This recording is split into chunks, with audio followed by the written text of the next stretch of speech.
بسم اللہ الرحمن الرحیم۔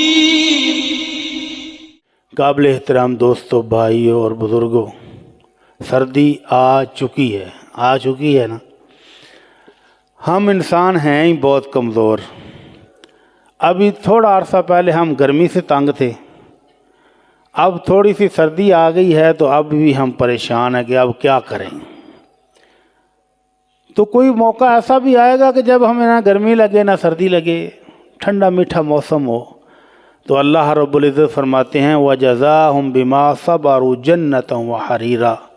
میرے مومن بندے جنہوں نے دنیا صبر کے ساتھ گزاری، حوصلے کے ساتھ، اللہ کی اطاعت کرتے ہوئے، فرما برداری کرتے ہوئے، کام مشکل تو ہے نا، سخت سردی میں وضو کرنا، غسل کرنا، نمازوں کے لیے مسجد آنا مشکل تو ہے۔ تو جو ان مشکلات پر صبر کر گیا، اللہ عرش والا فرماتا ہے کہ میں پھر ان کو جنت دوں گا جو باغات ہیں نعمتوں والے، اور ریشمی جوڑے ان کو پہننے کے لیے بھی دوں گا۔ متکئین فیہا علی الارائک، جنت میں تخت لگا کے سجا کے آمنے سامنے بیٹھے ہوں گے۔ لا یرون فیہا شمسا ولا زمہریرا، اور جنت کا موسم ایسا ہوگا کہ نہ ان کو دھوپ تنگ کرے گی نہ ٹھنڈ تنگ کرے گی، معتدل موسم، ہر وقت جیسا اس کی طبیعت چاہے، نہ سورج کی کرنیں تنگ کریں اور نہ سردی کی دھند اور سردی کی برف باری ان کو تنگ کرے۔ وَدَانِيَةً عَلَيْهِمْ ظِلَالُهَا، اور پھلدار درخت خود جھک جھک کر پاس آئیں گے کہ لو جناب نوشت فرماؤ، کی کھانا پسند کرو گے۔ وَذُلِّلَتْ قُطُوفُهَا تَذْلِيلًا، گچھے، پھلوں کے گچھے ان کے قریب کر دیے جائیں گے۔ وَيُطَافُ عَلَيْهِمْ بِآنِيَةٍ مِّن فِضَّةٍ، اور اللہ رب العزت وہاں پر خادموں کو چاندی اور سونے کے پیالے دے کے بھیجے گا کہ لو بھئی ڈشیں پیش کرو۔ یا رب العالمین ہمیں بھی ان خوش نصیبوں میں شامل فرما لے۔ اللہ تیری باغات کے ہم بھی طلبگار ہیں، اللہ ہمیں بھی عطا فرما۔ اللہ تیری جنت کے ہم بھی چاہت رکھنے والے ہیں، اللہ ہم سب کو عطا فرما دے۔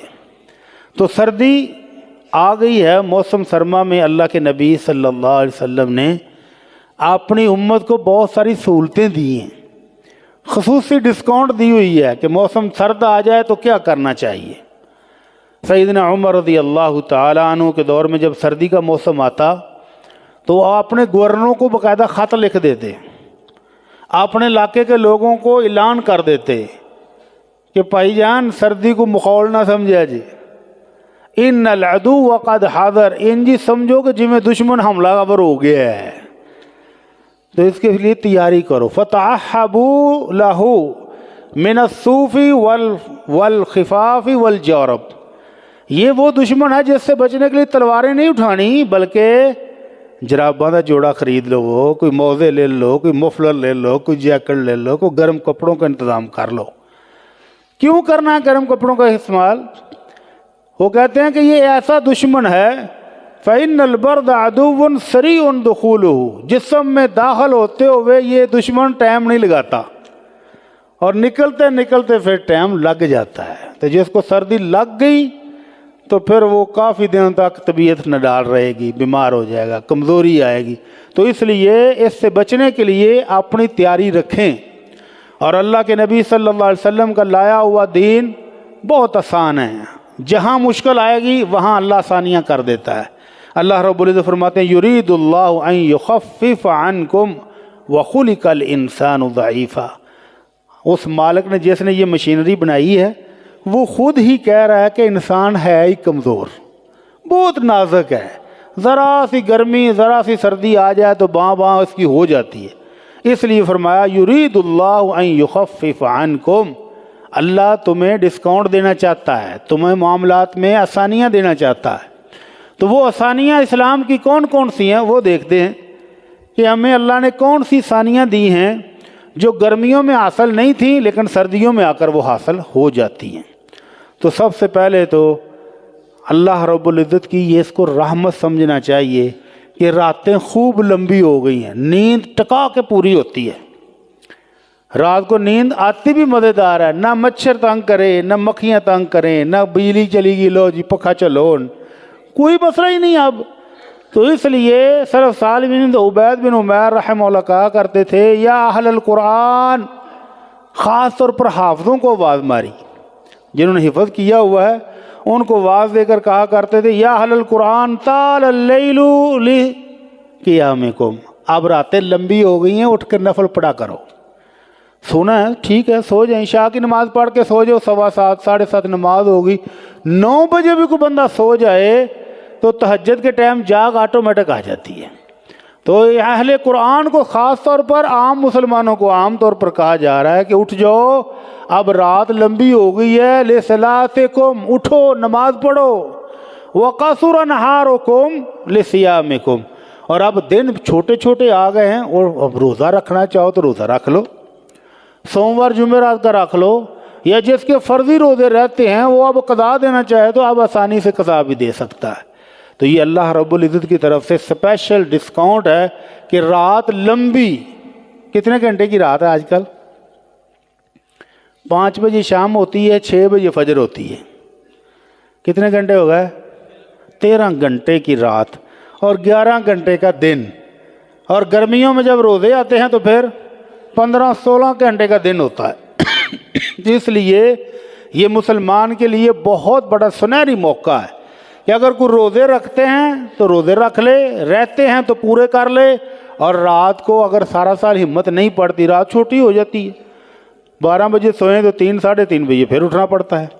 تو اب اللہ کی رحمت سے نیند بھی اچھی طرح آتی ہے، اور نیند پوری کرنے کے بعد قیام اللیل بھی کر لو۔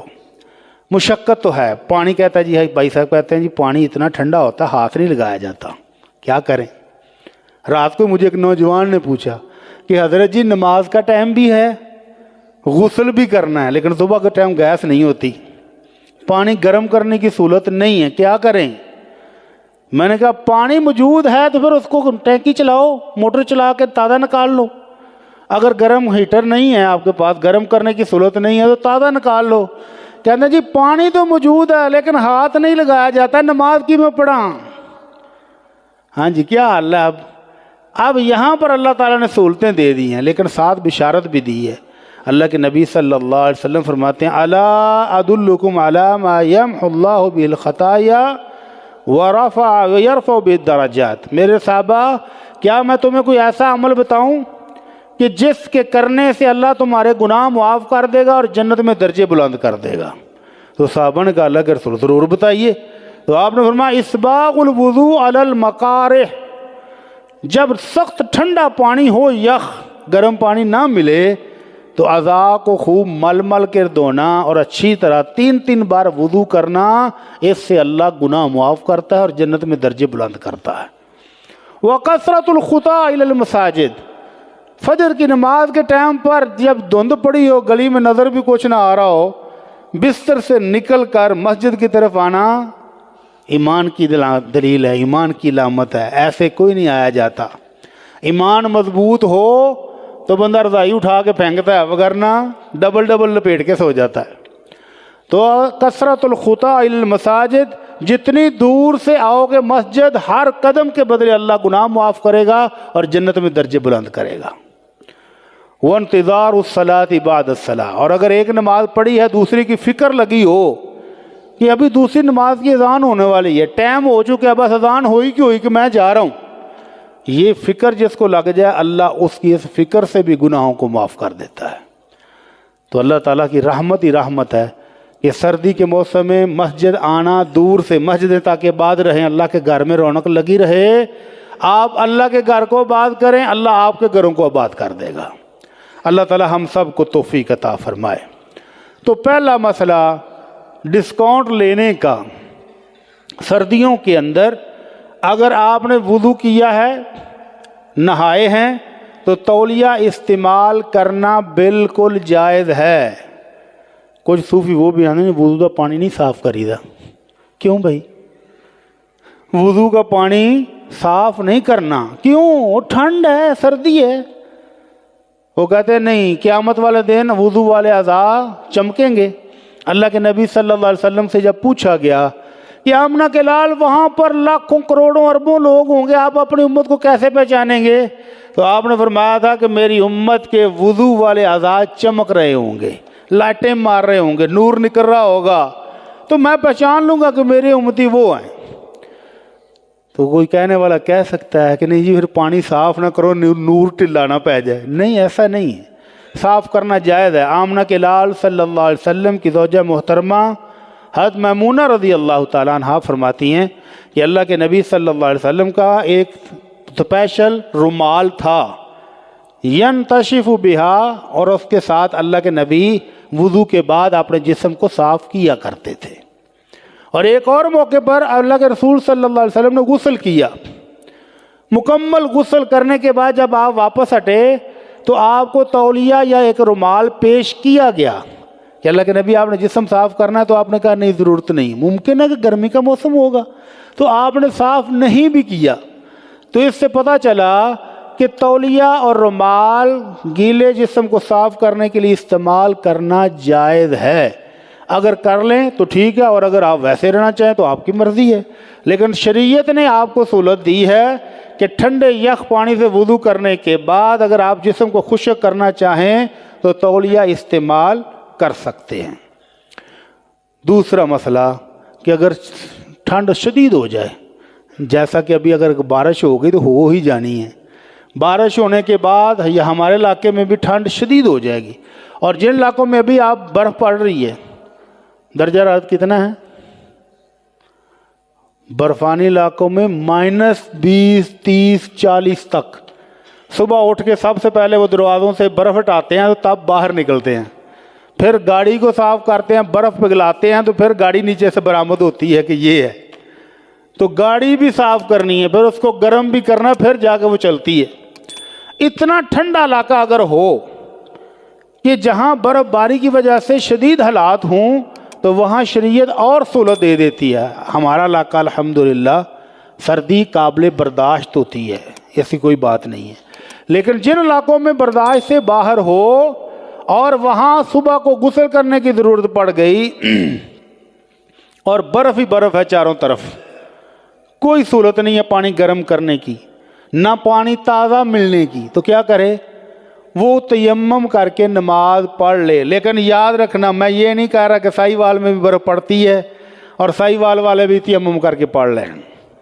جی ہاں، مجھ سے جن نوجوان نے کل لاہور میں سوال پوچھا وہ یہی تھا کہ اگر پانی ٹھنڈا استعمال کرنے کی ہمت نہیں ہو رہی تو تیمم کر لوں۔ پانی کے موجود ہوتے ہوئے ہمارے علاقوں میں جہاں سردی نارمل ہے وہاں تیمم کی اجازت نہیں ہے، لیکن اگر برف باری کے علاقے میں ہو جہاں برف ہی برف ہے، پانی گرم بھی آپ نہیں کر سکتے، تازہ بھی آپ کو نہیں مل سکتا، تو وہاں پر کیا کرے؟ تیمم کر کے نماز پڑھ لے۔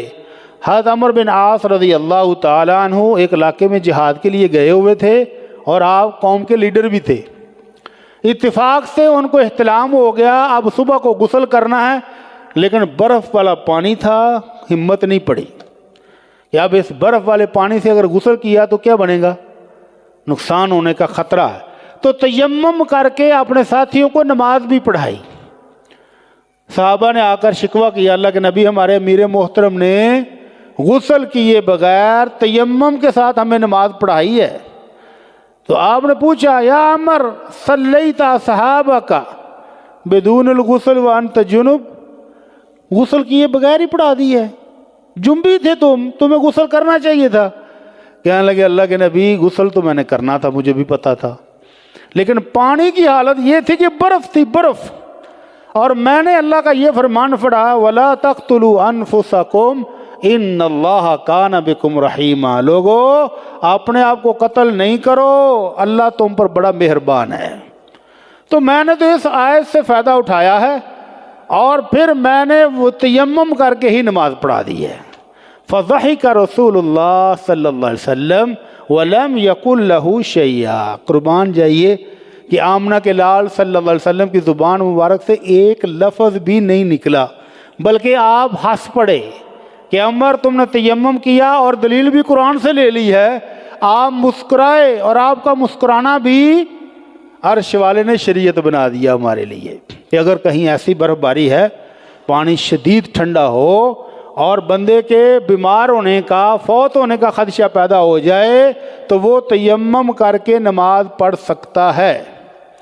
صحابہ کرام جنگ سے واپس آ رہے تھے تو ایک صحابی کے سر میں زخم لگا تھا، چوٹ لگی ہوئی تھی، اس کو بھی احتلام ہو گیا۔ اتفاق ہے سفر لمبے لمبے ہوتے تھے، کئی مہینے باہر گھر سے، احتلام ہو گیا۔ اب اس نے پوچھا کہ میں کیا کروں؟ اب ساتھی نئے تھے، پتہ نہیں تھا کہ کیا کرنا چاہیے۔ انہوں نے کہا یار تجھے غسل ہی، ہمیں تو یہی پتا ہے کہ تجھے اب غسل کرنا پڑے گا۔ اس نے کہا میرے سر میں زخم ہے، اگر سر میں پانی ڈالا تو کام خراب ہو جائے گا۔ تو نہیں غسل کے بغیر تو اب تو نماز نہیں پڑھ سکتا۔ اس نے اسی برفیلی پانی کے ساتھ غسل کیا، جب سر میں پانی ڈالا اسی زخم کی وجہ سے وہ فوت ہو گئے۔ انا للہ و انا الیہ راجعون۔ جب مدینہ منورہ واپس آئے، اللہ کے نبی کو اطلاع دی کہ اللہ کے نبی آپ کا صحابی بیمار ہو گیا تھا، سر میں چوٹ تھی اور ٹھنڈا پانی سر میں جانے کی وجہ سے وہ فوت ہو گیا ہے۔ تو اللہ کے نبی صلی اللہ علیہ وسلم شدید ناراض ہوئے۔ آپ نے فرمایا قاتلوہ قاتلہم اللہ، جنہوں نے میرے صحابی کو قتل کیا اللہ ان کو قتل کرے۔ شدید ڈانٹ پلائی کہ جب تمہیں مسئلے کا پتہ نہیں تھا تو اتنا سخت فتویٰ دینے کی ضرورت کیا تھی؟ وہ تیمم کر کے پڑھ رہا تھا، اس کو پڑھنے دیتے، مدینے آ کے پوچھ لیتے کہ کیا مسئلہ ہے۔ تو تم نے اس کو قتل کیا، تم نے مارا اس کو۔ اس سے یہ بھی پتہ چلا کہ جس مسئلے کا پتہ نہ ہو وہ پوچھ لینا چاہیے، اور جب تک پوچھا نہیں ہے اس وقت تک جیسے گزارا ہوتا ہے کر لیں۔ لیکن اب یہ بھی نہیں کہ پتہ بھی ہو اور پھر کہنے نہیں مینوں حالی پتہ نہیں، میں 2-4 مولویوں کو پوچھاں گا، 10-15 مفتی کھپاواں گا تو پھر پتہ لگے گا۔ ایسا بھی نہیں ہے کہ جب تک مرضی کا فتویٰ نہ مل جائے مولویوں نے فون کری چلو۔ مجھے کئی دفعہ فون آتے ہیں، اے جی حضرت صاحب بہت سارے علماء کو پوچھا ہے مسئلہ تو ہوں تواڈے کول پوچھ لگے۔ میں کہ میں کوئی نواں دس دینا ہے؟ مسئلہ کیا ہے کہ مجھے میری مرضی کا فتویٰ دے دو بس۔ تو اپنی مرضی نہیں، شریعت کی مرضی، جہاں شریعت ڈسکاؤنٹ دیتی ہے وہاں لے لیں۔ اس کے بعد ہے جرابوں پر مسئلہ، تیسرا مسئلہ کہ اگر آپ نے جرابیں پہننی ہیں تو اس پر بھی مسح ہو سکتا ہے۔ کب؟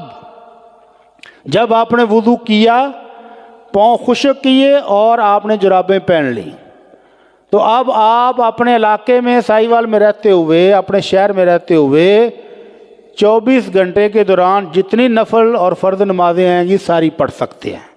اور یہ 24 گھنٹے شروع کب ہوں گے شروع؟ آپ نے ظہر کی نماز کے ٹائم پر وضو کر کے جرابیں پہنی ہیں، وضو کر کے۔ عصر کی نماز بھی آپ نے اسی وضو سے پڑھ لی، وضو قائم تھا آپ نے پڑھ لی۔ شام سے پہلے آپ نے وضو ٹوٹا ہے، آپ واش روم گئے ہیں، استنجا کر کے آئے ہیں، اب آپ نے اگر وضو کیا ہے تو دوبارہ جرابوں کے اوپر مسح کر لیں۔ مسح کرنے کا طریقہ کیا ہے؟ ہاتھ گیلا کر کے چھڑک لیں۔ یہ بھی نہیں ہے کہ جرابوں کو غسل دینا ہے کہ لپ بھر کے وہ اتنے پا کے انج کرو، نہیں، ایسا کرنے کی ضرورت نہیں۔ مسح کہتے ہیں صرف ہاتھ کو گزارنا پاؤں کے اوپر سے، ہاتھ چھڑک لیں، پانی جو زائد ہے وہ نچڑ جائے اور گیلا ہاتھ سامنے انگلیوں کے اوپر رکھ کے ایسے اوپر کو پھیر لیں، اس کو مسح کہتے ہیں۔ تو یہ مسح آپ نے شام کے ٹائم پہلی دفعہ کیا ہے تو اگلے دن شام کے وقت آپ کو وہ جرابیں اتارنے کی ضرورت ہوگی۔ شام سے لے کر شام تک جتنی نمازیں ہیں اگر آپ نے جرابیں پہنی رکھی ہیں ویسے ہی، تو آپ اسی طرح جب نماز کا ٹائم ہو مسح کر کے نماز پڑھ سکتے ہیں۔ اب جراب کیسی ہو؟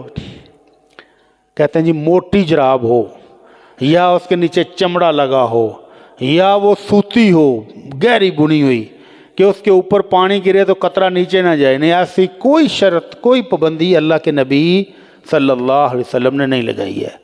بلکہ صحابہ کرام ٹھنڈے علاقے میں گئے تو اللہ کے نبی صلی اللہ علیہ وسلم نے ان کو حکم دیا یمسحوا علی التساخین والعصائب، کہ میرے صحابہ ٹھنڈے علاقے میں جا رہے ہو، اپنی جرابوں پر، اپنی پگڑیوں پر، اپنے موزوں کے اوپر مسح کر لینا۔ سفر کے دوران کتنے ہیں؟ 3 دن اور 3 راتیں۔ شروع کب ہوگی؟ اسی وقت سے جب پہلی دفعہ مسح کیا تھا، اور اس سے 3 دن آگے 3 راتیں اور 3 دن تک مسافر مسح کر سکتا اگر وہ مسلسل جرابیں پہنے رکھے تو۔ لیکن مسلسل جرابیں پہننے رکھنے کا بھی کوئی اخلاق تو ہوگا کہ اگر جوگر پہن لیں اور 24 گھنٹے پائی رکھو جوگر بھی تو جراباں بھی، تو سمیل پیدا ہو جائے گی۔ تو لوگوں کو بے ہوش نہیں کرنا، مسجد میں آئیں تو چیک کر لیں، اگر اسمیل آ رہی ہو تو پھر اتار کے پاؤں دھوئیں صابن کے ساتھ، اچھی طرح خشک کر کے پھر نئی جرابیں پہنیں، پھر مسجد میں آئیں۔ مسجد کے اندر بدبودار جرابیں لے کر آنے کا مطلب کیا ہے کہ آپ کے پیچھے جو نماز پڑھ رہا ہے اس کو تو آپ نے برباد کر ہی دیا ہے، اس کا سجدہ مشکل ہو جائے گا، اس کا کھڑا ہونا مشکل ہو جائے گا۔ اور ایسا کئی دفعہ ہوتے ہوئے مساجد میں دیکھا گیا ہے کہ صاحب نے جوگر پہنے ہوئے تھے اور بدبو بے تحاشا آ رہی ہے۔ اس سے ایک مسئلہ اور بھی پتہ چلا کہ مسجد کے اندر بدبو پھیلانا جائز نہیں ہے۔ اللہ کے نبی صلی اللہ علیہ وسلم نے حلال چیز پیاز اور لہسن اگر سلاد کے طور پر کچا آپ نے کھایا ہے تو آپ نے فرمایا فلا یقربن مصلانا، ایسا بندہ ہماری مسجدوں کے قریب بھی نہ آئے۔ نماز تو پڑھنی دور کی بات ہے، جس کے منہ سے کچے پیاز اور لہسن کی سمیل آ رہی ہو وہ مسجد میں نہ آئے۔ کیوں؟ فرمایا نمازیوں کو بھی تکلیف ہوتی ہے اور فرشتوں کو بھی تکلیف ہوتی ہے۔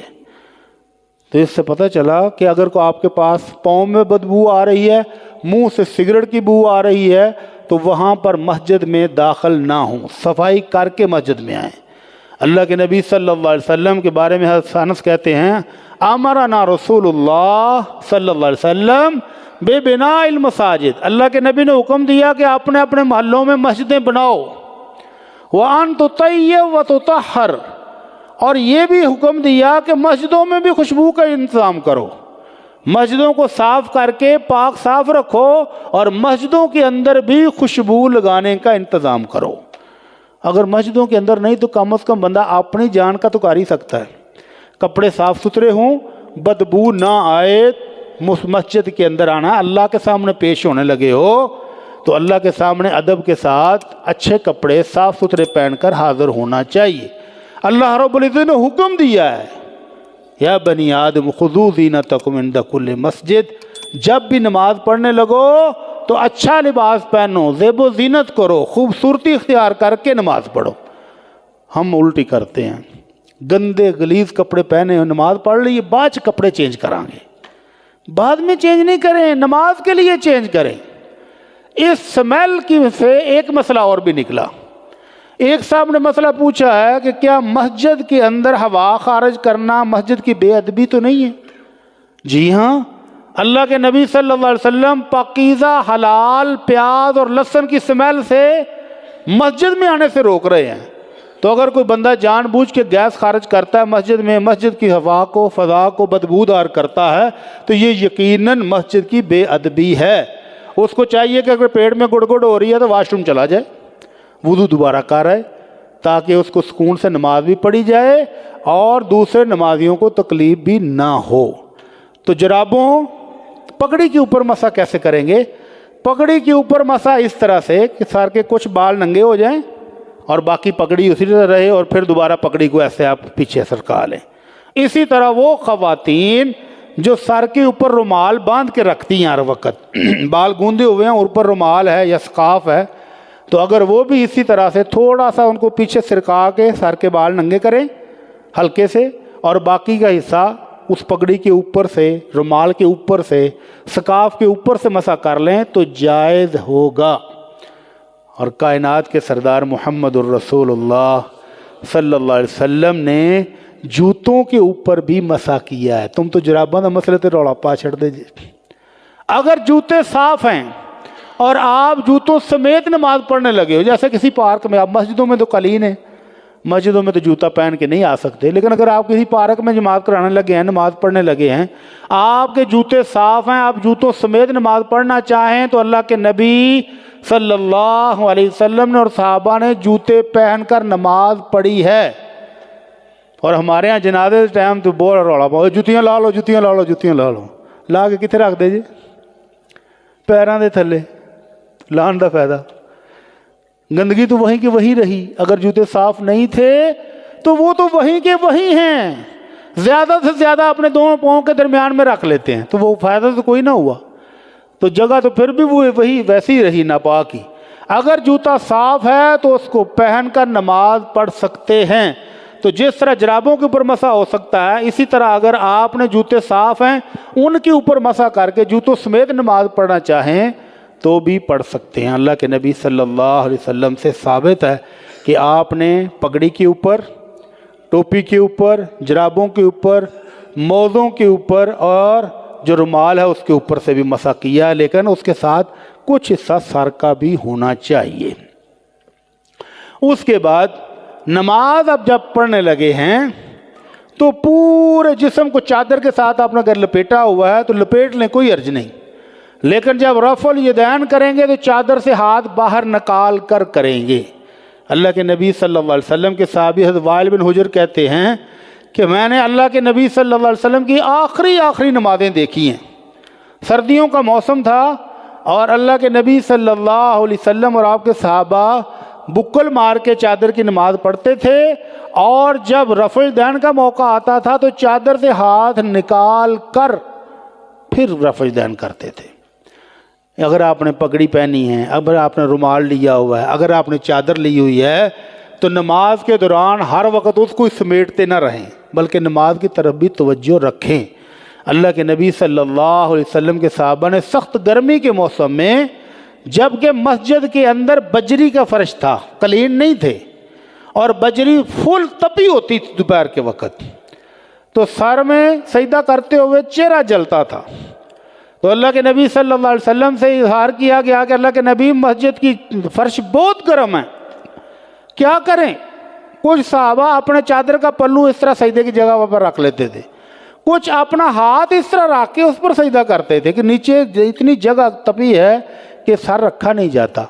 تو آپ نے فرمایا کوئی بات نہیں، حوصلہ کرو، برداشت کرو، سجدہ اسی طرح کرنا زمین کے اوپر۔ تو نماز کے دوران زیادہ ضرورت سے زیادہ نخرے بھی نہیں کرنے ہیں۔ اور اگر بارشیں ہو جائیں، بارش ہو گئی، چوتھا مسئلہ، اگر بارش ہو گئی ہے، بارش ہو رہی ہے یا ہو گئی ہے اور سردی کی شدید لہر ہے، ٹھنڈی یخ ہوا چل رہی ہے، تو سنت طریقہ یہ بھی ہے کہ اذان کے اندر ہی یہ الفاظ کہہ دیے جائیں الا صلو فی رحالکم، اذان مکمل کرنے کے بعد یا حی علی الصلاۃ، حی علی الفلاح کہنے کے بعد مؤذن کہہ دے الا صلو فی رحالکم، لوگوں نماز اپنے اپنے گھر میں پڑھ لو۔ دلیل کیا ہے؟ حضرت عبداللہ بن عمر رضی اللہ تعالیٰ عنہ کے دور میں مدینے میں شدید سردی ہوئی تو انہوں نے مؤذن کو کہا کہ حی علی الصلاۃ، حی علی الفلاح کے بعد یہ لفظ بھی کہہ دو الا صلو فی رحال، لوگوں اپنے اپنے گھروں میں جہاں جہاں ہو وہیں نماز پڑھ لو۔ پوچھا کیا کیوں؟ کہنے لگے اللہ کے نبی صلی اللہ علیہ وسلم نے مدینہ منورہ میں سخت سردی کے دوران اسی طرح اذان میں اعلان کروایا تھا کہ سخت سردی ہے، باہر نہیں نکلنا ممکن، تو اپنے اپنے گھروں میں ہی نماز آج پڑھ لو۔ اللہ تعالی ہم سب کو توفیق عطا فرمائے۔ پانچواں مسئلہ یہ ہے کہ کیا ہیٹر لگا کے نماز پڑھنی جائز ہے؟ یہ سامنے اس طرح ہیٹر لگا دیں گیس والے سردیوں میں، سامنے ہیٹر لگے ہوں ادھر اور پیچھے لوگ نماز پڑھ رہے ہوں تو جائز ہے؟ ہمارے ایک بزرگ ہیں، انہوں نے پچھلے سال ان کا کلپ بہت وائرل ہوا کہ ہیٹر کے سامنے نماز پڑھنا درست نہیں ہے، لیکن امام بخاری امام المحدثین انہوں نے باقاعدہ یہ مسئلہ صحیح بخاری میں بیان کیا اور فرمایا باب من صلی وقدامہ تنور او نار او مما یعبد فاراد بہ اللہ، اگر کسی بندے کے سامنے تنور جل رہا ہو، آگ کی پوجا کون کرتے ہیں؟ مجوسی آگ جلا کے تو اسی کو سجدے کرتے ہیں۔ اب اگر مسلمان کے سامنے ہیٹر چل رہا ہو یا تنور چل رہا ہو تو کیا وہ اس کے پیچھے کھڑا ہو کے نماز پڑھ سکتا ہے؟ امام بخاری رحمہ اللہ نے اس مسئلے کو ثابت کرنے کے لیے پہلے یہ عنوان لکھا ہے کہ جس بندے کے سامنے تنور ہو یا آگ جل رہی ہو یا کوئی بت ہی پڑا ہو لیکن وہ اس بت کو سجدہ نہیں کر رہا، وہ اس آگ کو نہیں کر رہا، وہ تو اپنے رب کو کر رہا ہے، اور آگ تو گرمی سردی سے بچنے کے لیے اس نے جلائی ہوئی ہے، تو پھر کوئی حرج نہیں ہے۔ دلیل کیا ہے؟ آمنہ کے لال صلی اللہ علیہ وسلم نماز پڑھا رہے تھے، آپ نماز پڑھاتے پڑھاتے تھوڑا سا محراب میں آگے گئے اور پھر پیچھے آ گئے۔ صحابہ کرام نے نماز کے بعد پوچھا اللہ کے نبی آج آپ نے جو کام کیا پہلے تو ایسا کبھی نہیں ہوا، آپ آگے بڑھے تھے پھر آپ پیچھے بھی آ گئے۔ آپ نے فرمایا اللہ نے مجھے قبلے کی دیوار کے اوپر جنت کے نظارے دکھائے، جنت کے باغات دکھائے، میرا دل کیا کہ آگے بڑھ کر اپنی امت کے لیے ایک گچھا انگوروں کو پکڑ ہی لوں، اور فرمایا اگر میں وہ گچھا پکڑ لیتا تو قیامت تک میری امت کھاتی انگور کبھی ختم نہ ہوتے۔ تو اللہ کے نبی پھر آپ نے پکڑا کیوں نہیں، آپ پیچھے کیوں ہو گئے؟ آپ نے فرمایا پھر اللہ نے قبلے کی دیوار کے اوپر جہنم شعلے مارتی ہوئی دکھائی، آگ بھڑک رہی تھی، اس آگ کو دیکھ کے پھر میں پیچھے بھی ہو گیا۔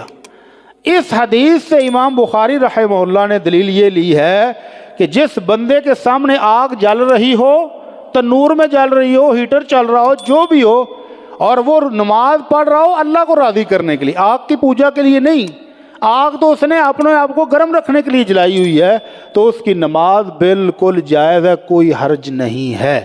البتہ اللہ کے نبی صلی اللہ علیہ وسلم نے رات کے ٹائم گھروں کے اندر، جس طرح کہ آج کل انگیٹھیاں ہیں کوئلے والی، یا الیکٹرک ہیٹر ہیں، یا گیس والے ہیٹر ہیں، تو اللہ کے نبی صلی اللہ علیہ وسلم کا حکم ہے کہ رات کو سوتے وقت آگ بجھا کر سو جاؤ۔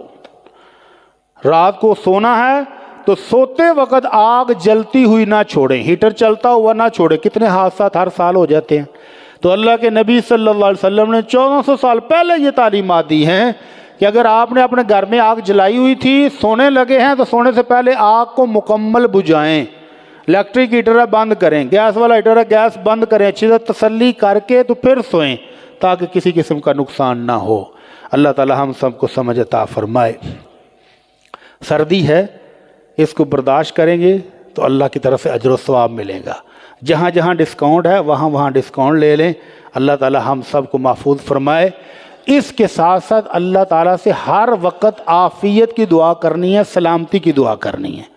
نزلہ زکام سے بچ لیں، سردی سے بچیں، اور اللہ سے عافیت کا سوال ہر ٹائم کرنا چاہیے۔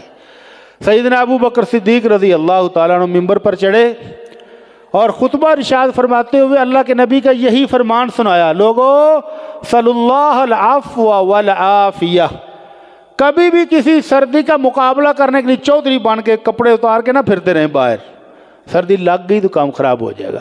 فرمایا اللہ سے ہمیشہ اپنے گناہوں کی معافی اور صحت اور تندرستی مانگو، کیونکہ ایمان کے بعد تندرستی اور اللہ کی طرف سے عافیت اور سلامتی سے بڑھ کر کوئی نعمت نہیں ہے۔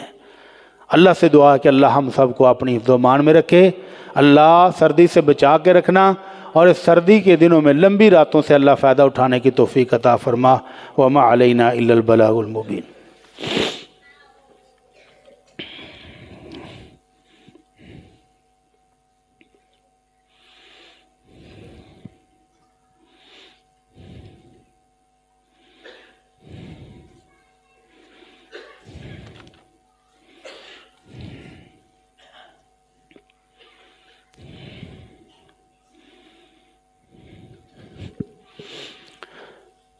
ان الحمد لله نحمده ونستعينه ونستغفره ونعوذ بالله من شرور انفسنا ومن سيئات اعمالنا، من يهده الله فلا مضل له ومن يضلل فلا هادي له، واشهد ان لا اله الا الله وحده لا شريك له، واشهد ان محمدا عبده ورسوله۔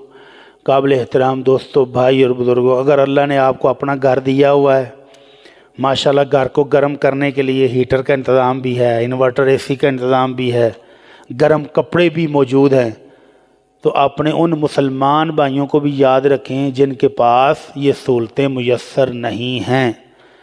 میں یقین سے کہہ سکتا ہوں کہ ہماری الماریوں میں اتنے کپڑے پڑے ہوئے ہیں جن میں سے کئی گرم سوٹ، جرسیاں، جرابیں پچھلے سال بھی ہم پہن نہیں سکے ہوں گے، یا اگر پہنے بھی ہوں گے تو ایک آدھ مرتبہ پہنے اور سردیاں ختم ہو گئی، دوبارہ سنبھال کے پھر الماریوں میں پیک کر دیے۔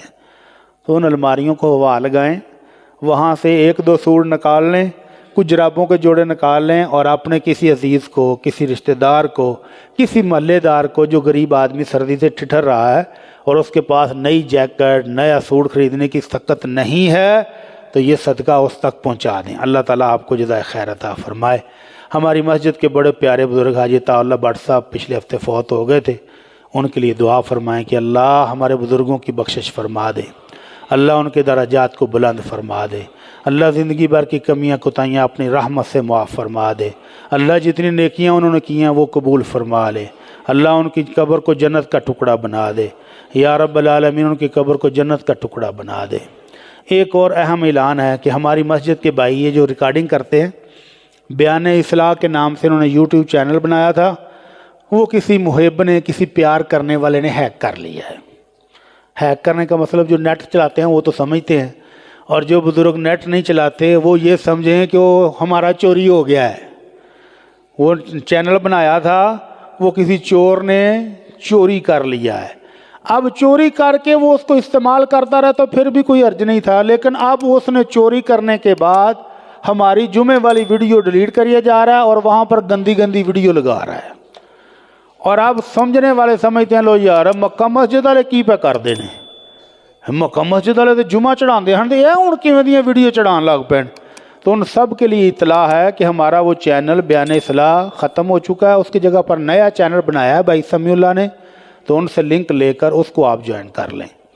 اس کے بعد مسجد کے نمازیوں کے لیے دعا فرمائیں کہ اللہ تعالیٰ جو بیمار ان کو صحت اور تندرستی عطا فرمائے، یا رب العالمین جو بیمار ان کو صحت اور تندرستی عطا فرما، اللہ روحانی اور جسمانی سہولت کے ساتھ، آرام کے ساتھ تندرستی عطا فرما دے، اللہ سب کو صحت اور سلامتی والی لمبی زندگی عطا فرما، اللہ ایمان والی زندگی عطا فرما، یا اللہ ہمارے والدین کی بخشش فرما دے، اللہ ہمارے اساتذہ کرام کی بخشش فرما دے، یا اللہ جتنے مسلمان پریشان ہیں سب کی پریشانیاں دور فرما، اللہ جو تنگ حال ہیں ان کو خوشحال فرما دے، اللہ ہمارے رزق میں برکت عطا فرما دے، اللہ وسیع حلال رزق عطا فرما دے، یا اللہ اہل فلسطین اہل کشمیر کی مدد فرما، یا اللہ اہل فلسطین کی مدد فرما، اللہ ان کو ظلم سے نجات عطا فرما دے، یا اللہ جس طرح اہل شام کو نجات عطا فرمائی ہے اہل فلسطین کو بھی نجات عطا فرما، اللہ اہل کشمیر کو بھی ظلم و ستم سے نجات عطا فرما، یا اللہ ہمارے ملک پر بھی اپنی رحمت نازل فرما،